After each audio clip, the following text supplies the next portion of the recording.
Hi guys, it's Shaftman from Shaftman TV. I hope you're all fantastic. And today we're going to look at the Brexit effect and what investors should know. So, with the triggering of Article 50, the UK is on the road to leaving the European Union. Okay? And there are a number of issues and areas that as investors we must be aware of. And the first one is the devaluation of sterling in relation to other major currencies like the dollar and like the euro. Okay, since Brexit happened, the sterling against other major currencies has gone down anywhere between 15 to 20%. Okay, now I want to be clear with you about what this means. The devaluation of sterling is essentially the international markets downgrading the future prospects of the UK economy. There's no debate about this. It's very, very clear. It is a downgrade by the international markets of the future prospects of the UK PLC. Okay? Whether they're right or wrong is time will tell how the UK is going to fare.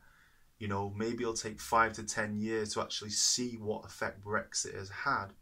But at this moment, Brexit is viewed negatively by major institutions and by the international market. So that's a fact. We need to address that fact. Okay. So with that in mind, the devaluation of the currency has got certain implications.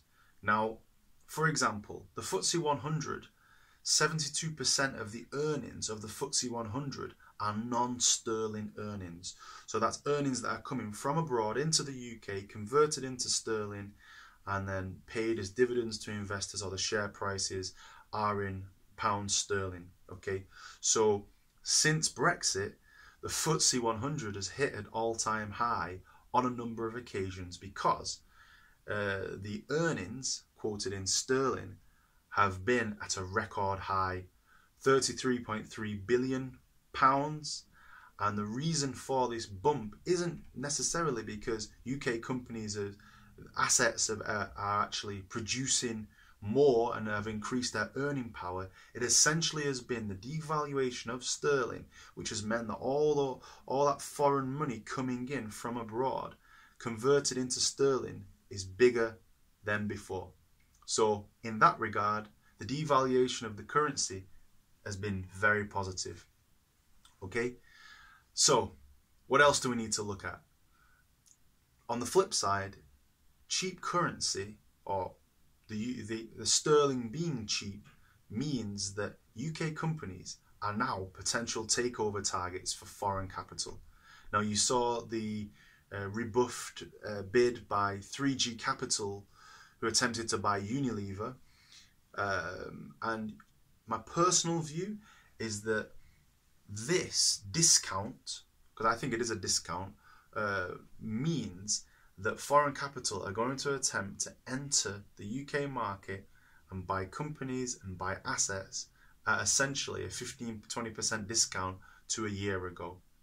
Okay, and let's make no bones about it, the assets are fantastic, some of the best, biggest companies in the world, and so it's quite understandable that foreign capital is going to want to come into the UK at some point.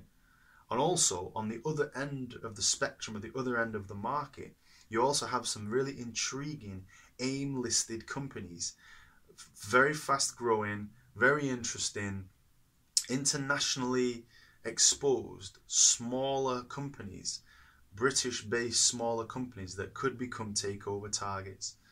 And as an investor, you need to be aware of this. Now, you may be able to profit from this, but you need to be aware of this reality in relation to the devaluation of the currency. Okay? Another implication of the devaluation of the currency has been an uptick in tourism. This year, the projection is that 40 million visitors are going to come to the UK. That's a record high. Okay?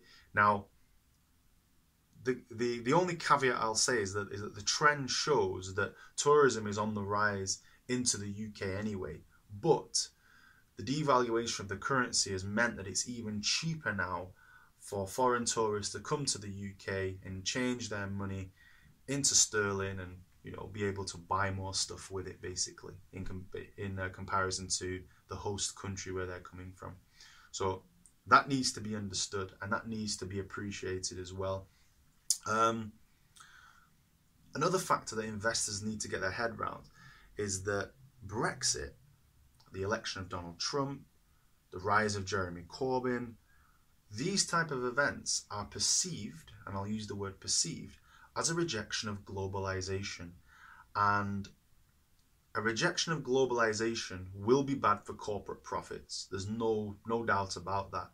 So again, it's very speculative what I'm saying, and we need to watch this space. But investors need to be aware that these type of events are perceived as the UK becoming inward looking and rejecting the international system and rejecting global trade and all of the implications in relation to that, and also the knock-on effect to corporate profits. Okay, because corporations based in the UK will be affected if that is actually the case.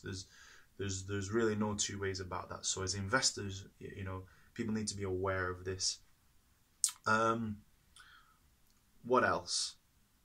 Exports, they're going to be cheaper.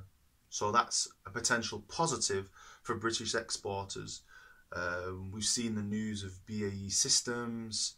They've just actually announced 2,000 job losses, unfortunately, for the people that work there. But you see some leading British-based companies that will be able to be more competitive now in the international market when they're selling their goods because of the devaluation of sterling, which is a positive for those companies. Okay. Another point, and this is a theory actually, this is not a fact what I'm saying, but I want investors to be aware of the actions of the Bank of England. So interest rates are at a 5,000-year low. Since interest rates, since money lending has started and interest rates have been recorded, I think it's in the from the 1750 onwards, interest rates are at a historic low. So the Bank of England, after Brexit happened, were very concerned about a systemic risk to the UK economy, and they acted accordingly. They acted accordingly by bond buying, and they acted accordingly by having a supportive monetary policy. But as an investor, you need to ask yourself, with the rate of interest at 0.25%, where can the Bank of England go? Okay, what can they do should Brexit create instability in the economy? Okay, should the economy flounder? Should there start to be job losses and, you know, bankruptcies and various problems in the economy? Where can the Bank of England go? And as an investor, you need to ask yourself this question, because the answer is not anywhere really, because they can only drop the rate of interest to 0, or maybe even go into negative territory. They can increase the bond buying. They can maybe do a helicopter drop of money, whatever, various drastic things. But the point I'm making to you is that it's highly likely, and again, this is an opinion, it's not a fact, it's highly likely that the rate of interest will continue to be lower for longer, especially if Brexit is perceived or does actually start to have a negative impact upon the UK economy. And bear in mind, don't forget the context.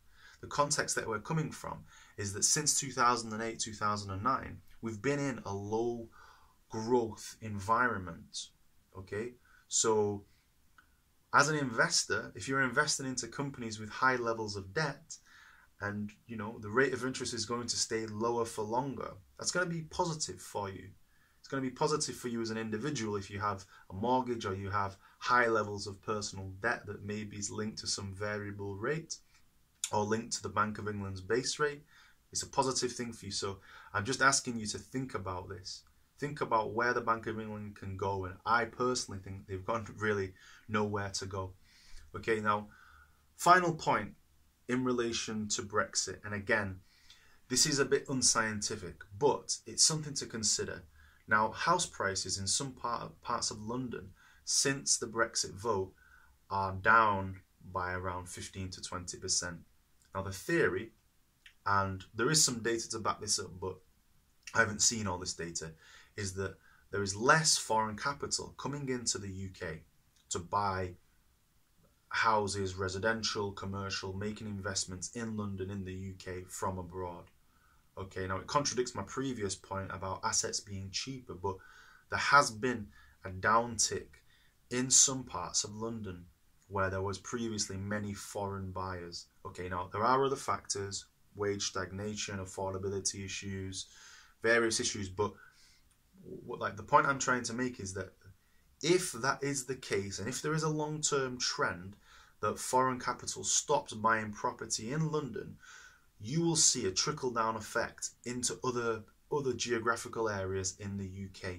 You will see that, crudely speaking, the movement of people from London into the home counties, into Milton Keynes, into Birmingham, and then those people from Birmingham and Milton Keynes into Manchester, and those people from Manchester, somewhere else, that flow may stop. Now, the transaction volume for buy-to-let is down. Obviously, it's to do with stamp duty and various other taxation changes which the government have made, but it's something to keep an eye on. Is the UK as a destination now seen as a place not open to foreign capital? Because UK companies and the UK economy benefits massively from inflows of foreign capital. And if that is the case with housing, you may see a correction in the housing market. Now, again, it's really speculative. The housing market may boom, you know, there is a shortage of housing, but it's something to monitor. If foreign capital stops flowing into the UK, what the implication is for you as an investor and what the implication is for the economy. So I would think about these things. So yeah, okay, that's the end of the video. I hope